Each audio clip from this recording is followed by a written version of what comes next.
Pievēršamies tieši mūsu posmam, tad pasaules čempionāta rallycrossā Latvijas posms, biķernieki 1.–2. oktobris, tad tev ir jārezervē jau 5000 vietas ārzemju skatītājiem. Jā, tas ir kaut kāds noteikums no FIA? Nē, tas ir vairāk, kā lai to pareizi noformulēt. Mums ir jāgūst ekonomiskais iegūms no šīs sacensības.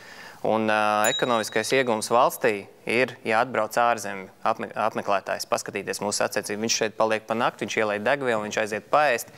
Ieraugt pļaudniekus. Jā, viņš ienes naudu Latvijā.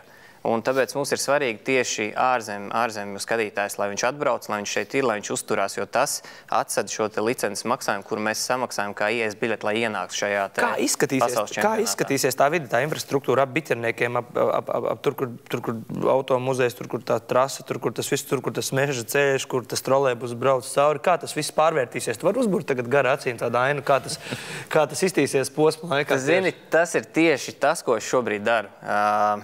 Mēs pusotru gadu nodarbojos tikai ar līgumu sakārtošanu un trases saskaņošanu, ka trase būs šāda.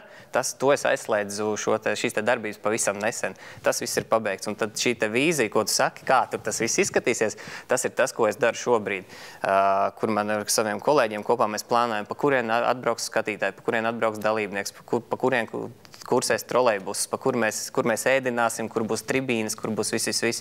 Tā kā tas ir tas tieši, ko es tagad daru. Tikai es varu tik daudz tikai pateikt, ka mans komandas uzstādījums ir, ka mēs darīsim visu, lai tas būtu pēc iespējas augstāk līmeņa. Es atceros vēl no nesenā basketbola čempionāta posma Rīgā, kas notika, bija kaut kādas pretenzijas par maršrutu no lidostas līdz arēnai, ka nav kaut kādas pietiekami daudz norādes, kā kur ārzemju viesiem kādā veidā tik līdz sporta vietai.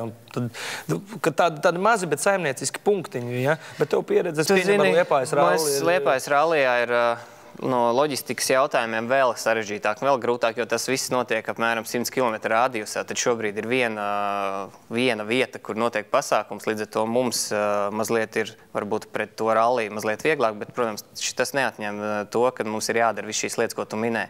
Mums jāspēj parādīt gan ārzem, gan Latvijas apmeklētājiem skaidri, pa kurienu un kā atbraukt, pa kurienu iet un viss tā tālāk. Tas ir tas, ko mēs darīsim no šīs dienas līdz pat 1. oktobrim, un noteikti visas informācijas, visu mēs publicēsim, par to ļoti daudz un skaļi runāsim. Mums būs mājaslapa izveidot latvija.rx.lv. Tas ir tas, ko mēs šobrīd darām. Bet tu neuzkārsies tajā rudenī, jo tev ir pārliktais rallijs septembrī. Es nevaru noliekt, ka šis gads maniem kolēģiem ir noteikti lielākais pārvaldības Plus tu vēl esi izteicies, ka tev nevajadzēs papildus sponsorus, ja, jo jūs iztiksiet papildus naudu, ka jūs esat... Jā, mēs darīsim visu, jā, lai tas notiktu, bet jāsaka tā, ka tas, ko mēs darām, mēs to darām šodien. Mēs neko neatliekam uz kaut kādu vasaru vai vēl kaut ko, līdz ar to mēs abus pasākumus jau strādājam šodien. Liepājas ralliem jau tiek zīmēta jauna leģenda, visi darbi jau noris. Tāpat rallycrossā mēs jau esam pusotru gadu nostrādājuši, mums jau ir skaidra vīzija, kur mēs gribam aiziet, un mēs jau strādājam. Līdz ar to tas, kad mēs tajā mēnesī to izdarīsim, man par to nav šaubu. Vai tas būs viegli? Nē, droši vien nebūs viegli, bet man ir bail iedomāties, ko mēs pēc tam varēsim izdarīt. Jautājums Andrim īstenībā no Best for Sport TV. Kā domā, kāda būs tā pieredze to visu pasākumu parādīt? Jo es saprotu, ka tur būs Raimondu izlabojumā, ja es kļūdos, tur būs sadarbība arī ar ārzemju TV speciālistiem, kas brauc līdzi, vai tas tīru šajien būs? Nē, tad šo te visu pasaules čempionātu translē tiešajās pārēdēs visās pasaules malās. Vairāk kā 800 miljonu mājsaimniecības var ieslēgt un paskatīties šo rallycross tiešraidē. Tur producē, man liekas, ka viena kompānija, viena kompānija uz visiem posmiem. Bet ko tas nozīmē, piemēram, jums un jūsu kanālam, komentētājiem un visiem pārējiem? Tas ir, jāieņem vietas laicīgi. Jāieņem vietas laicīgi, protams, un mēs arī kā televīzija taisīsim pirms braucienu visas studijas, pirms maču un pēc maču. Tur no trases jau, jā, uz vietas? Nē, uz vietas. Mums būs aprīlī jau, ceru, ka būs jau studija gatava. Speciāli viņu taisīsim priekš braucējiem, priekš šī pasākuma. Un ceru, ka nāks mūsu eksperti un savu viedokli izteiks, kur, kā un kāpēc. Un, Lēps. Jā. Jā, Es domāju, ka mēs arī vietējā.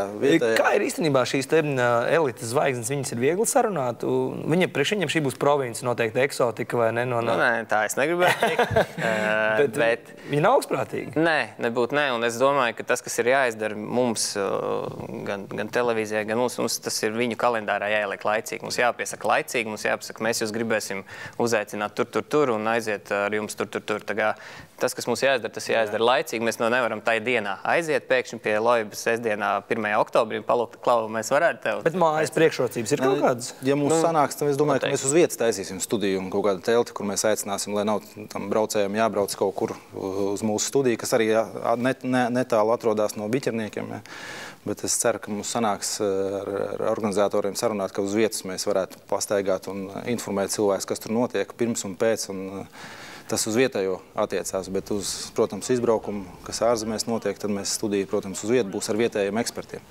Kā, Raimond, ir tad maksimālā, cik tā kapacitāte ir ļaužu klātienē, cik tu plāno, cik tev atļāva ugunsdzēsēji? Tas bija ļoti, ļoti garš process, smags un detalizēts, un viņš patiesībā vēl joprojām notiek.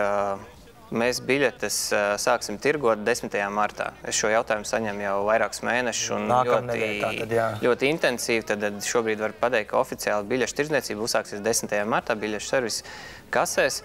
Tas, kas mums ir jāizdara, mums līdz tam vēl ir jānodefinē katra mazākā vieta, kur mēs spējam uzņemt šo te skatītāju. Un mums būs 14,000 ar kapējām kopējā ietilpība, 5,000 mēs rezervēsim ārzemnieku un apmēram 1,000 aizies tā kā partneriem sadarbības un tā tālāk. Līdz ar to 8,000 ir tas skaits, kas paliks Latvijas tirgumu. Tā kā mans vēlējums ir, ja tev tiešām... Jūs dzirdējāt, ko Raimonds teica, 8,000. Ja tev patīk autosports un ja tev ir vēlme redzēt šīs te superzvaigznes laigā un viņiem pieskarties un dabūt autografu un sajust un fanot pats galvenais par mūsu puišiem šajā te sacensībā, mans ieteikums ir lūdzu nopērc biļeti laicīgi, kamēr viņi būs pieejami, jo viņas vienā brīdī beigsies un viss. Trase. Kā viņa ir izplānota, kā viņa ir izkārtota esošajā Biķernieku infrastruktūrā, kāda būs trase? Trase, manuprāt, būs diezgan interesanti. Ir jāsaka tā darba maz atkāpīt tāds pastāstīņš. Pašā pirmajā brīdī, kad mēs sākām domāt par to trasi, mēs uzvilkām pirmo trases konfigurāciju, es viņu varētu nosaukt. Un pēc tam vēl bija daudz dažādu variantu, ieteikumu, viss. Un beigās tas, kas ir šodien, kas ir apstiprināts no Starptautiskās automobīļu federācijas, ka mēs būvēsim šitā, ir tā mūsu pirmā uzzīmētā trase. Tā kā tas tāds izdevās uzreiz. Un jāsaka tā, ka kas ir mums interesanti, mums ir 3 tramplīni. Un mēs ļoti centīsimies viņus uzbūvēt tādas, lai viņi patiešām interesanti un baudām skatām. Viens ir ļoti augsts, viens ir 1,5 metra augsts tramplīns un ir 2 mazāki, kur varbūt tikai atslogos automašīnu, bet tur atkal ir tā nianse, ka 2 tramplīni ir pilnīgi blakus. Tad braucējs, kurš brauks pamattrasē un braucējs, kurš būs izbraucis džokera aplī, varētu būt, ka būs bildes, ka 2 automašīnas liekas pilnīgi viena otrai blakus.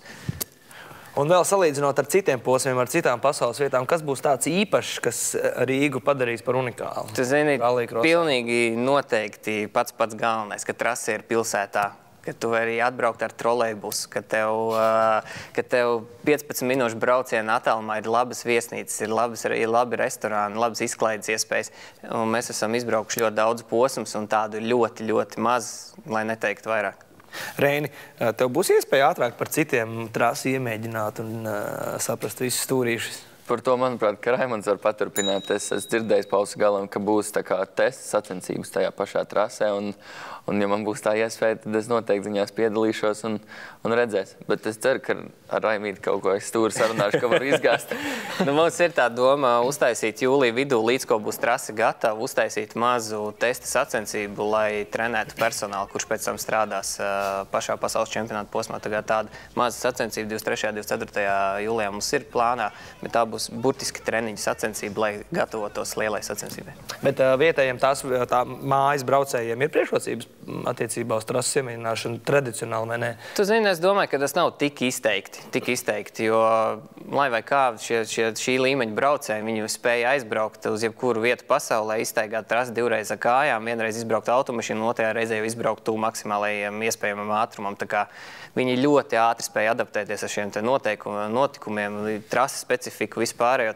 Es domāju, tāda ļoti liela plusa nav, varbūt pat psiholoģiski uzliek lielāku slogu.